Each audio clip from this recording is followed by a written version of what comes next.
Welcome to my Reacts video. Now, these aren't really a Reacts video. What they are is a video where we watch somebody else's video and we see what we can learn about it. I'm not here to roast them and to pick on them and give them a hard time. I'm not about that. I want to use this opportunity in these videos that I've selected today to help us all learn. So, this first video is from some guys called Adventure 4x4 Official. Now, I'm not sure where they're from. I've tried to do a little bit of research on the background of the video. They're obviously somewhere in South America. I'm guessing either Mexico, Brazil, something like that. And look, they've got some great four drives. They've got a heap of people going out four driving. They've obviously got some pretty good four drive channel terrain and tracks that they go wheeling on, which is really good. I checked out their YouTube channel and these guys are up to some good stuff and they've got some really well built vehicles. But this particular video concerns me. It seems to me that they've got a lot of really well set up vehicles, but maybe they don't have enough gear to do the job that they're trying to do in this video.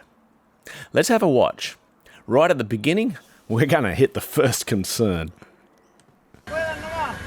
So we have two vehicles there set up with with two winches down to this Hilux. Now I'll stop the video right there.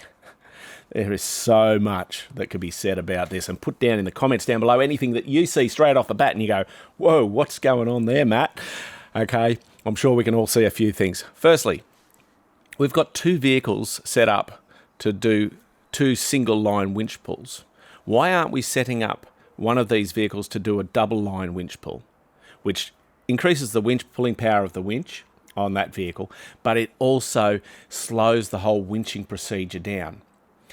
So that would be one thing. That would allow us to use the second winch in a different location and in this scenario, and I'll come to why that would be something I would have considered in this situation. I'll just say at this point too, it's so easy to look at this stuff in hindsight with time to consider all of the elements and make critique and judgment and observations like I am now.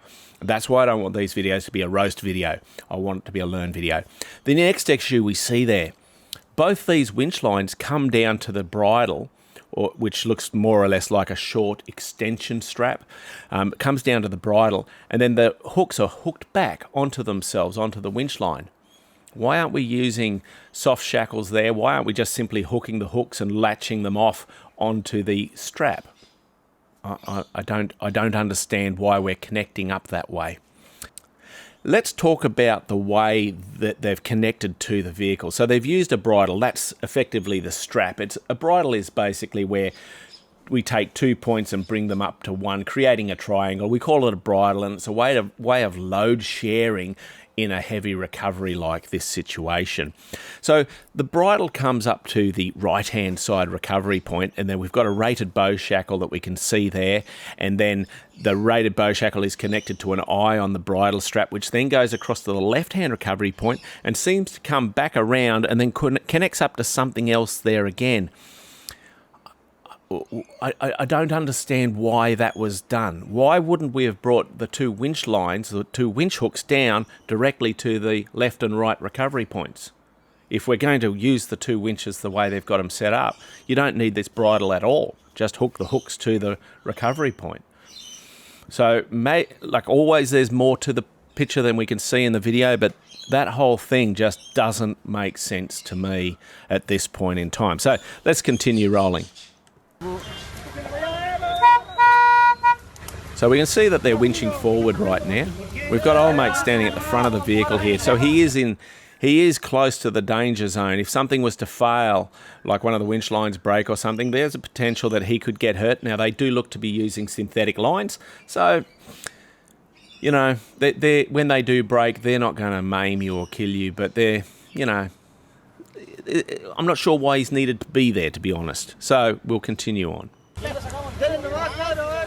Okay, he's obviously pushing the vehicle, trying to get the vehicle off the tree. And you can see in the video, there's people at the back of the vehicle also trying to push the vehicle off the tree. Now what's happening is, effectively, the two winches are pulling the vehicle into the tree because they've got that angle. Now remember at the beginning of the video I said, why don't we have the two vehicles set up separately? So on a double line pull for each vehicle. So that's where the winch line goes from the winch down to the vehicle, through a pulley block back to the winch.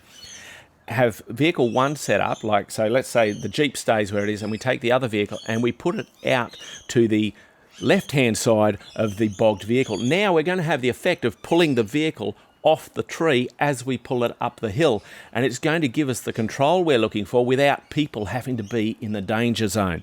So I'm not sure why. Maybe that was considered. Maybe there's really good reasons why they couldn't make that happen, but that's the way I think I would like to see this be being performed right now. Let's continue on.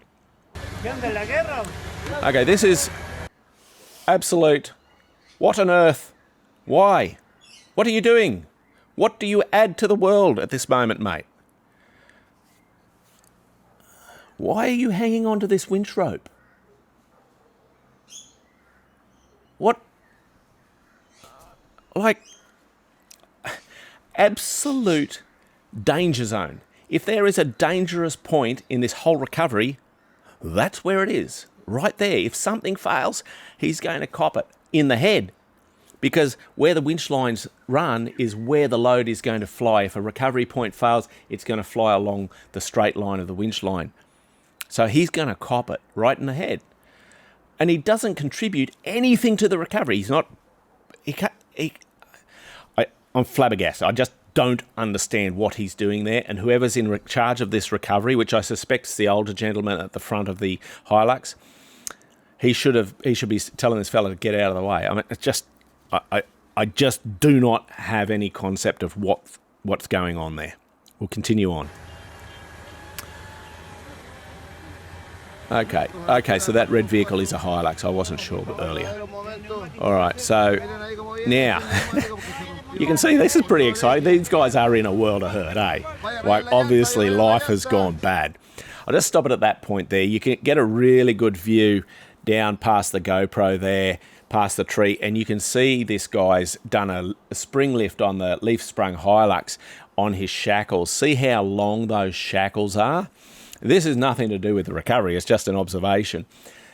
When you extend shackles, spring hangers or shackles like that, you need to brace between the two straps. Otherwise, this vehicle, when he's traveling off-road, the rear end will be walking underneath the vehicle left to right, unless you install a panhard bar, which is a bar that goes diagonally from the chassis down to the differential to locate the diff in place.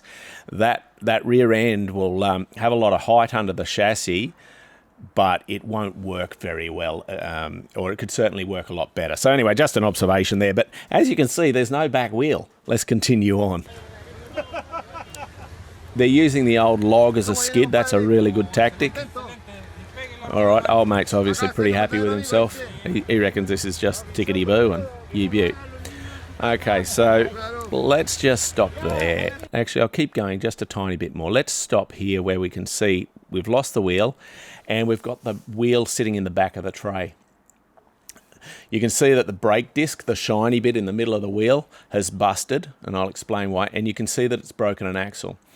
Okay, he's obviously running considerably larger, oversized wheels. And you can see just under the brake rotor and between the brake disc and the wheel, you can see there's a wheel spacer.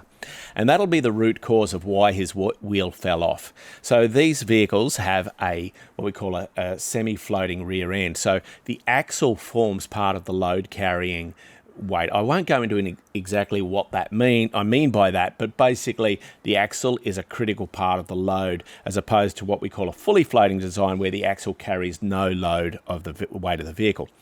So because he's put the wheel spacers on, he's increased the leverage from the bearing on the axle to where the load is. And that has meant that the inside area of the axle is under extreme pressure from the wheel wanting to basically flex up like this. And that's why that axle has broken. And when it's broken, you can see that the bit of the brake disc that's missing was being held by the brake caliper. And that's why the brake rotor got busted out. So these guys are in a world of hurt as well. Plus, that looks like probably at least a 35-inch tyre, maybe 37. It's very hard to tell from the video, but it's certainly an oversized tyre. So whenever you modify vehicles beyond standard, you really want to understand the engineering parameters that you're going into and how you're stressing items beyond what they're designed to take. Anyway, let's see where we go. So they've got to the top of the hill now. And there we go. Now we're unhooking. Well, there you go. So I think we all learnt something from that about how important it is to make sure that we think about our recoveries and we really take time to plan them out properly. Look, I've definitely got my recoveries wrong. And if you want to check that video out, there was a recovery that we did of my son's 80 series when he rolled over in the Victorian high country and we had to do a recovery. I did a debrief with a good mate of mine, Robert Pepper, and we unpacked where I could have improved and where I could learn. So I tell you what, I'm not above reproach. I'm not saying for a moment that I get it all right. Anyway, hope you enjoyed it. Let us know in the comments down below what you reckon. I'm Mad Matt. Stay safe on the trails.